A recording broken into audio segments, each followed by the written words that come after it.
I appreciate you coming on board and talking with me, sharing with me about a very, I think a very fortunate and blessing thing that we have and we do in our school district, and that's around, our ag facilities, our FFA programs, chapter shows, and this is a great time to talk about that because one, we had the fair show going on here at the Comal County Fairgrounds where we are right now as we speak. And you've been involved in this for many years. And I want to thank you because I enjoy what I'm getting to do. It's been a great experience for me working. My wife and I both are Comal ISD lifers. You guys are. And we both have enjoyed our time at our schools that we worked at. Yep. I was at Canyon for right at 31 years. Yep. So wow. I enjoyed every bit of that. I've had a lot of my former students have gone on either to be ag teachers. Right. And a lot of my former students are here showing with their kids. So that's really a special experience for me. I'll tell you what, from our perspective, we're so appreciative because I think that you're such an institution of knowledge, but you're just a great person, and I think everybody appreciates that. So I think, this is a made for job for you, and once again, helping us sort of, not let the program die, but even adding on to it, developing it. Well, that's a very important thing for the future. We've taken on, one thing that we have done is we have so many young new teachers. Right. And they bring all kinds of things to the table that we didn't do back when I taught ag.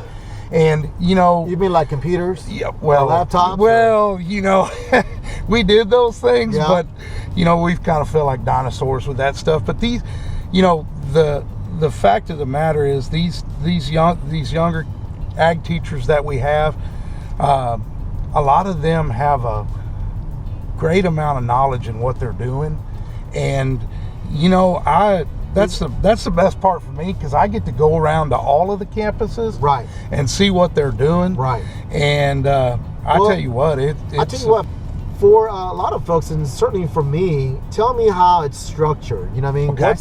How is the ag department or ag department at a high school structured?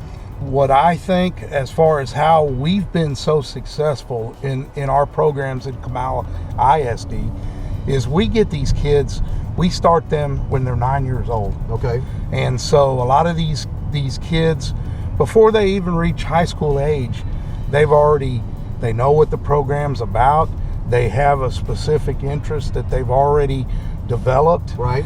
And so by the time we get them in high school, most of not all of them, but quite a few of our families are already invested into the program. So, and when you say certain programs, you're talking about different types of livestock, ag mechanics. I mean, we have, our shops have I am so impressed with what the shops are doing.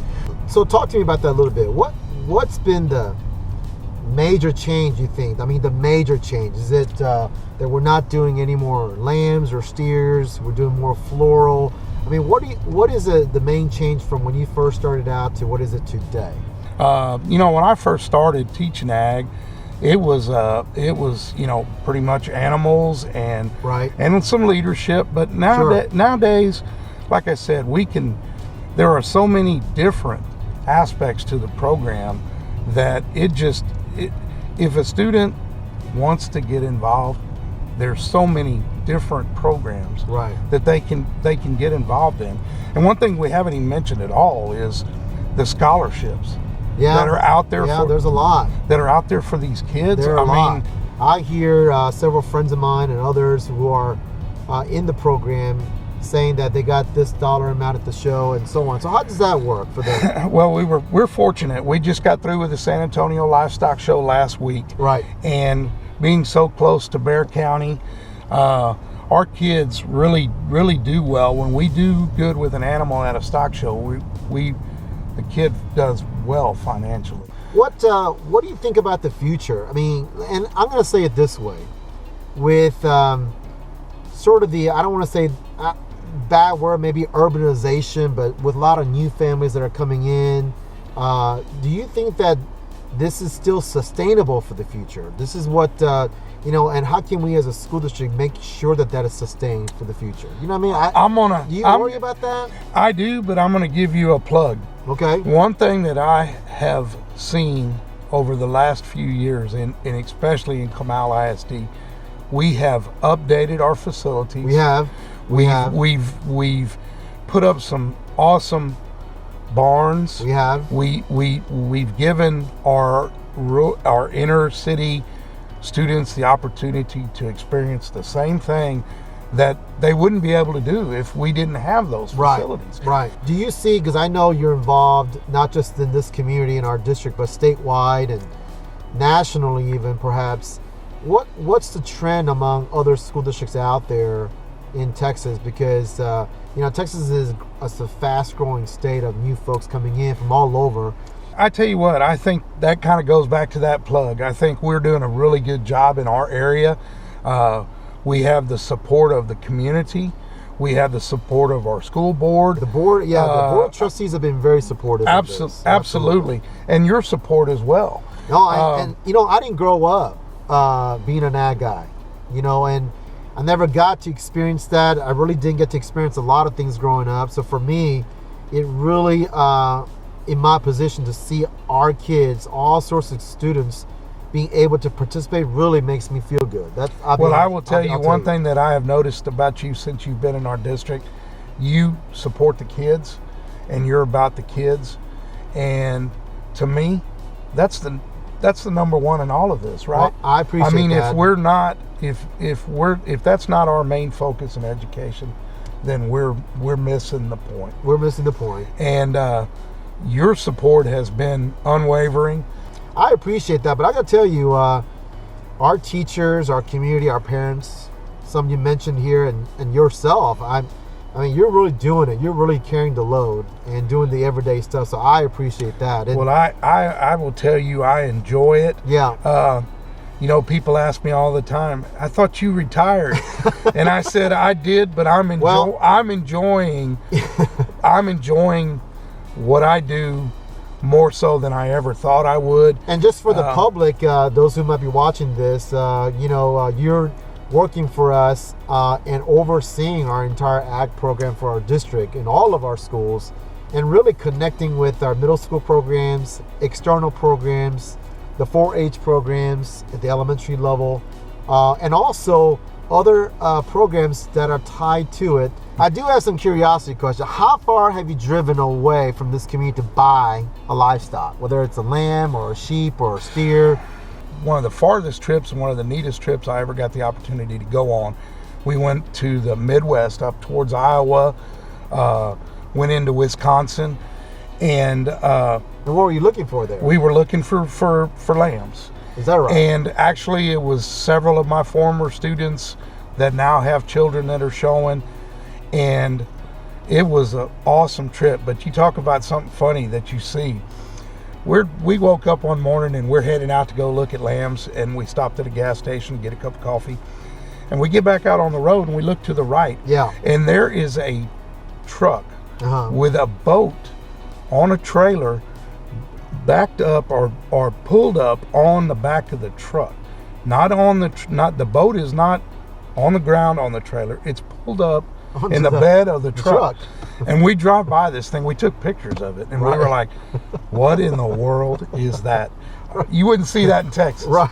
That you have such great stories, and I think once again, and by the way, you're a great storyteller from what I understand and what I hear. What are the things that you think that we could do more as a school district to support, to make sure that our kids get, and future students of our school district get opportunities to participate and get involved, and parents to feel okay and feel comfortable getting involved? What do you think we could do, one or two things that we could do better on? I think we just want to keep working hard at what we're doing. I think, honestly, if you want to get nitpicky, sure, we can always find things, but I will say that in my time here in Comal ISD, and even today, that I have found very few times where I didn't You know, if I needed something in the classroom, Right. if I needed something to do my Right. stock show job, Right.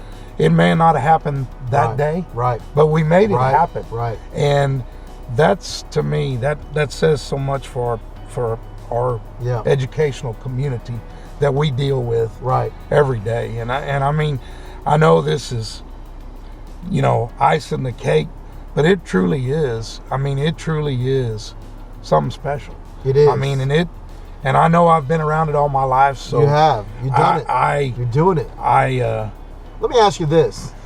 We're all standing on shoulders of those, that came before us. You know, I have a great mentor that I speak with on a, weekly basis.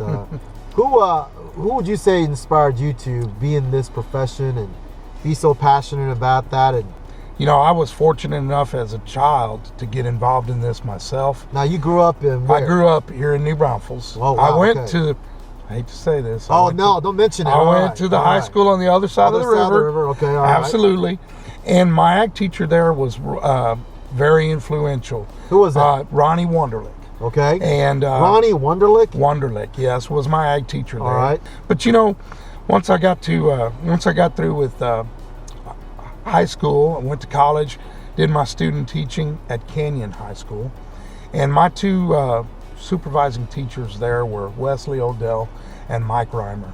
Mr. Odell, I know him. And those two guys really got me started and showed me what I would be doing and the work ethic that I would need to do a good job. So you were a student teacher and those two guys. Mm-hmm.